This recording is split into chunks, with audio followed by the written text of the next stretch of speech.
Hi there, my name is Paul Hill, and I want to welcome you to CSFL 534, the Bible and Christian Spiritual Formation. This is your third semester in this course, and I'm taking over the latter half of the course from the inestimable Jan Johnson. She did a great job during that first year, taking you through much of the Old Testament, and both in this semester and the spring semester, we're going to spend our time, not entirely, but mostly, in exploring the New Testament. Today's video lecture is called Read and Pray, Pray and Read, the Divine Office and the Lectionary in Spiritual Formation. That is a huge mouthful, and I apologize. I love long titles. But the thrust of this session is to talk about praying fixed hour prayer, sometimes called the Divine Office or the Daily Office. Now, the Daily Office is the practice of praying at fixed times during the day, relying upon Scripture, ancient prayers, and one's own personal prayers. It is sometimes referred to as the divine hours, the divine office, or even the canonical hours. The version we will use in this course comes from the Book of Common Prayer, 1979, of the Episcopal Church here in the USA. It's critical that we use this book. We are all going to be using this version of the Book of Common Prayer. There are a variety of other versions of fixed hour prayer out there from the Roman Catholic, the Eastern Orthodox, and the Anglican traditions as well. There's also some new versions that are Protestant in nature, such as the Celtic Daily Prayer. Some of you may be familiar with this book. It's an excellent book, although we're not going to be using it in this class. There's also the Divine Hours, compiled by Phyllis Tickle, and she has these for different seasons of the year. There's another one known as the Paraclete Psalter, another book that I really commend to all of our students. And it takes you through every day of the week praying several psalms every day. And we'll discuss praying the psalms later on in this lecture.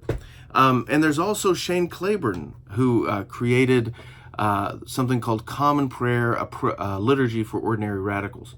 It's an excellent resource, but I have this one thing against Shane Claiborne, whom I otherwise very much love and respect. He called it Common Prayer, which really makes it confusing when we're talking about the Book of Common Prayer. But that's neither here nor there. Each of these various forms of fixed hour prayer have a lot to commend themselves. But in this course, you are going to be required to use the Book of Common Prayer of the Episcopal Church, 1979. I'll provide you with some digital versions on Moodle, but I really encourage you to pick up a hard copy for yourself. Praying the Daily Office is going to provide you with a means of experiencing Scripture in and through prayer. There are many ways to pray Scripture, and this experience of praying Scripture has a rich history that can be traced all the way back to ancient Israel. Now, prayer has never been separated from Scripture. The earliest forms of prayer for the earliest Christians came from the Psalms. The 150 Psalms that we have in our Bibles are the original prayer book of the church, and that's because this original prayer book came from the Jews themselves. Now, let me give you a little bit of history behind the Divine Office, or what we sometimes call fixed hour prayer. Fixed hour prayer has its roots in ancient Judaism and in early Christianity. In the Babylonian exile, Jewish religion moved from temple to Torah. Scripture reading and prayer became central aspects of Jewish faith more than ever before. And this continued even after the temple was rebuilt in these buildings and these gatherings known as the synagogues. Now, as you probably know, and I hope you know, the first Christians were Jewish. And as in the early years of Christianity, these Jewish Christians maintained much of their Jewish practice, and this included saying the prayers. Later on, as the faith spread throughout the Roman Empire, in time, the hours of the Roman workday began to be the markers for fixed hour prayer for Christians as Christianity spread throughout the Roman world. Now, desiring to pray without ceasing, that great command that the Apostle Paul gives us 2 different times in the New Testament, many Christians further formalized this practice of praying the hours. 9 different canonical hours were set, and monastic groups as well as normal Christians would pray these at appointed times every day and often through the night. This began with the Desert Fathers and the Desert Mothers, and it was further developed and formalized by Saint Benedict in his famous Benedictine Rule, which, by the way, is one of the oldest printed books, but it's also perhaps, of course, second to the Bible, the most widely read book during the Middle Ages. Now, by the 16th century, I'm jumping ahead quite rapidly here, but by the 16th century, there were monastics all around the world praying the hours, praying fixed hour prayer. However, in some locations, prayer by non-monastic people or non-clerics suffered. And this led to a variety of spiritual and theological reforms. Not just the great Protestant Reformation, but many attempts at reforming the spiritual life and the vitality of the church even prior to that. Now, the Book of Common Prayer was an attempt to put prayer in the hands of everyday people in England. And it included outlines and guides for worship, for weekly worship services, but more importantly, and especially more importantly for our purposes here, it introduced a form of fixed hour prayer that was rooted, once again, in ancient Christianity, along with a lectionary filled with Bible readings. This was in the mid-1600s that this came into being. And of course, this prayer book was all in English, in the vernacular. No longer were the prayers said in Latin, at least not in the English-speaking world. Now, I used a word lectionary, and you may not be familiar with the word lectionary, so let me explain what that is. A lectionary is simply a schedule of biblical readings. The Catholic Church, Orthodox churches, Lutheran groups all have their own different lectionaries. And the Book of Common Prayer, if you pick up your own copy of it, you'll discover that there are two different kinds of lectionaries in the back of the book.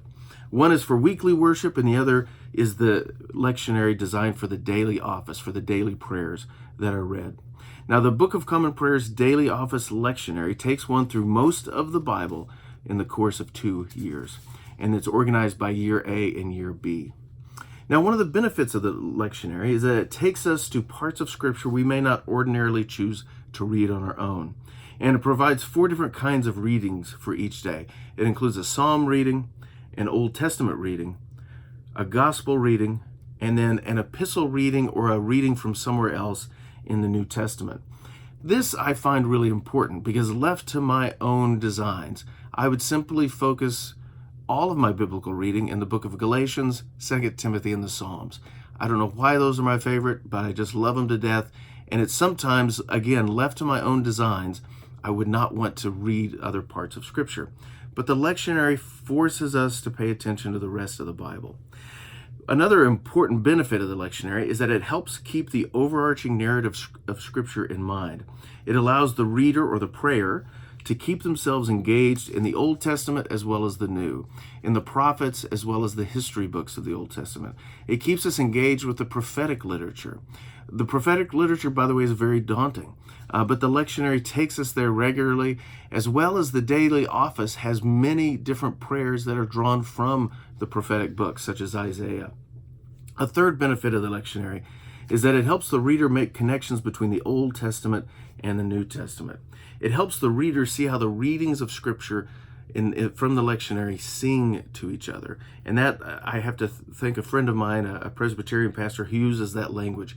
She said the books of the Old Testament and the New Testament and the lectionary, the readings sing to each other. There's this point of connection between them.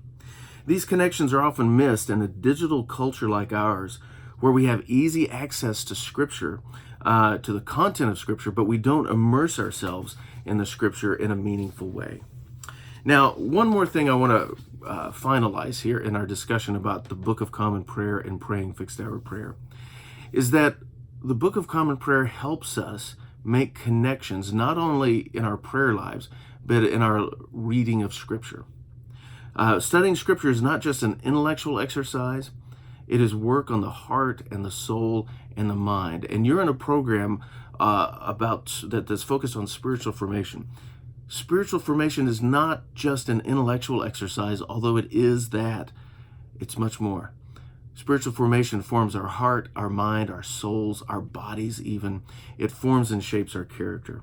Christianity is an incarnational faith. Therefore, the study of Scripture must take the whole person into consideration. And with that, I want to throw out 3 words to you. They all start with the preface or the prefix ortho. Orthodoxy. Orthodoxy, of course, is right teaching or right thinking. Orthopraxy is right practice. And orthopathy is right emotion. I think as we continue to make connections between the Old Testament and the New, we're not only going to have orthodoxy, We're not only going to have orthopraxy, but we're also going to develop orthopathy, the right response, the right emotional response to what we read in Scripture and what we see and experience in the world. So as you read the lectionary readings, I want you to pay attention to the connections that arise between them. Some of them are very obvious, like the similarities between Genesis chapter 1 and the Gospel of John chapter 1. In this instance, John clearly relies upon the very words of Genesis to communicate about the Logos, the Word, the pre-existent Christ. But other connections are less obvious to us, but are no less meaningful. Another somewhat obvious, but maybe less obvious example comes from Genesis 11. In Genesis 11, we see the people creating a great tower. It becomes known as the Tower of Babel. And in that process, through their pride and their reaching to be like God, their languages are confused. But the story of Genesis 11 is reversed in Acts chapter 2 at the time of Pentecost. Because in Acts chapter 2, we see all these names of regions listed, all of these locations listed. And many of these locations are very close to where the Tower of Babel was. And in Acts chapter 2, instead of the languages being confused, everybody who is there hears the gospel preached in their own language. So the connection is the reversal of Babel. Now, there are undoubtedly numerous, thousands perhaps, connections like this that we can make between the Old and the New Testament, within the New Testament itself and within the Old Testament itself. I want you to note the connections as you read through the lectionary. I encourage you to keep a journal to record these various little connections that come up. I also want you to keep in mind what images, what stories, and what phrases often repeat themselves as you make your way through the text of Scripture. As you make your way from one testament to the other testament. Now, let me mention one last more obscure reference or obscure connection, and it came from the lectionary readings for last week. Last week's Old Testament reading came from 1 Samuel, and it was talking about the King Saul, who was anointed by Samuel. And King Saul, if you know, comes from the smallest tribe in Israel, the tribe of Benjamin, who, by the way, has a pretty checkered past as a tribe. If you're not familiar with that story, just read the book of Judges, the last part of the book of Judges. But King Saul, even though he comes from the smallest tribe, is known to be very tall, very handsome. He is the perfect leader. And as we read the story in 1 Samuel, Saul starts off great. He has a great beginning. He's a great leader. He's doing really well. He's responsive to God. However, as you know, the story of Saul ends sadly, with him in disobedience to God and ultimately being rejected by God. Now, during the same days that we were reading about Saul in the Old Testament, we were reading about Paul in the New Testament. And fascinatingly enough, Paul's original name was Saul. Paul is also from this tribe of Benjamin, the smallest tribe with a checkered past. Paul starts off his career in ministry horribly. He starts it off persecuting the church. He's blinded by God. He's wandering around in the dark. And then God gets a hold of him. And where Saul started strong and ended poorly, the Apostle Paul starts poorly and ends strong. These are connections that enrich our faith and enrich our thinking about Scripture. And not only that, but as I mentioned earlier, it not only helps us make connections between what is true and right, it not only helps us make connections between what we're supposed to do and what we're not supposed to do, but it also helps us emotionally respond well to Scripture. Paying attention to these connections, paying attention to the whole narrative arc of the text, I think will help transform not only our thinking, but our feeling and ultimately our actions and the various ways that we respond to God and to the world around us. Now, there are more instructions about how to pray the daily office in Moodle.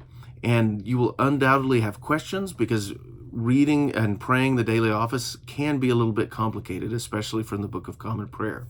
I'm here to guide you through that. So email me, call me, text me, contact me if you have any questions about it, and we'll work our way through it as best as we can. I look forward to meeting you in our Zoom session and continuing this conversation about praying the daily office. This is the first and primary assignment that I want you to do for this first topic cycle. Pray the daily office twice a day for 3 days a week. The morning office includes the prayers, and the morning office usually takes 20 to 30 minutes to pray. If you pray midday, it takes maybe 10 minutes or less, and evening prayer and compline each take about 10 to 15 minutes. So pray 2 times a day, 3 days a week from the Book of Common Prayer, and bring to me any questions or concerns that you have about it. I look forward to meeting you and talking through all of these activities more and more as we continue to explore Scripture together. See you next time.